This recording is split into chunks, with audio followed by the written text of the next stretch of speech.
my darling. Do you want some more milk? Amongst various other things, she had been burnt. Come on, darling. The vet said to me the likelihood of her surviving is incredibly minimal. She's dreaming.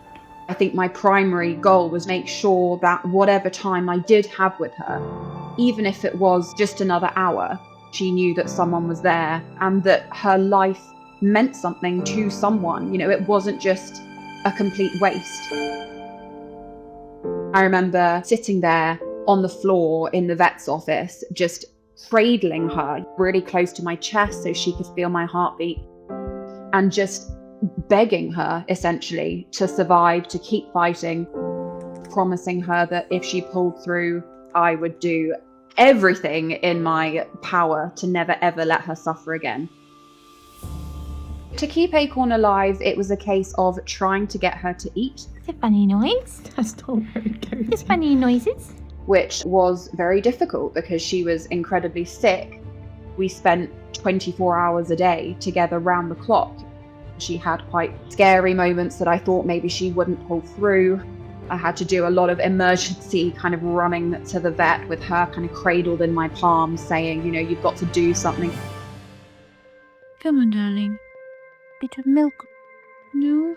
After a painful day of trying to get her to eat, I was lying on the floor of my living room.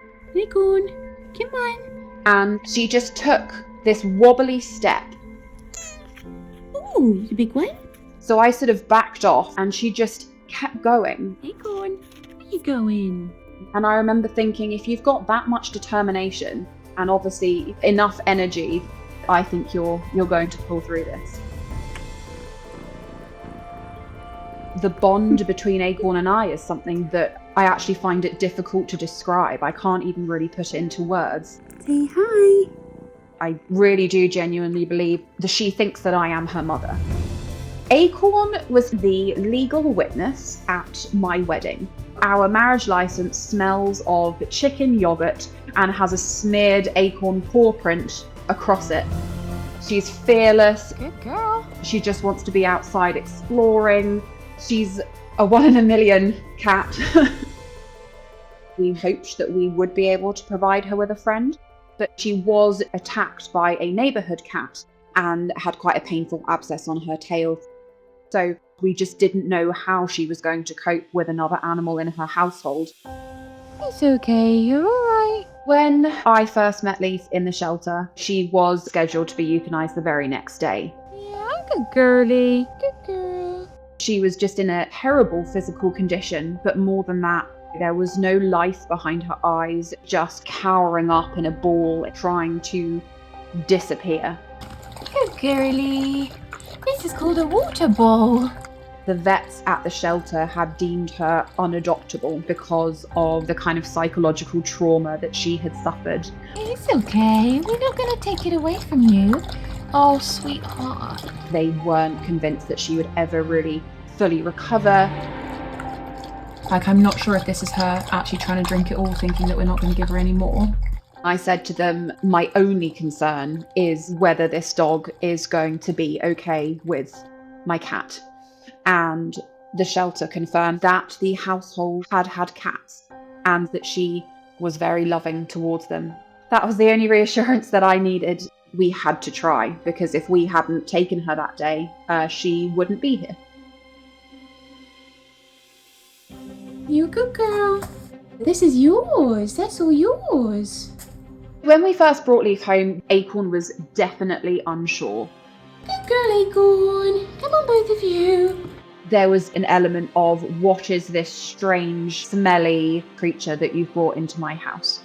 Leaf took one look at Acorn and I could see literal cartoon hearts start coming out of her ears. It was a bit like she said, oh, you know, this is why I'm here. This is why I've been put on this earth, like that little thing right there.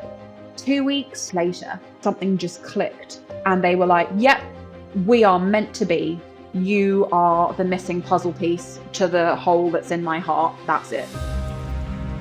Thanks to Acorn, we can see that spark in Leaf's eyes, you know, like she holds her ears up a little bit higher and her tail, you know, springs up a little bit more.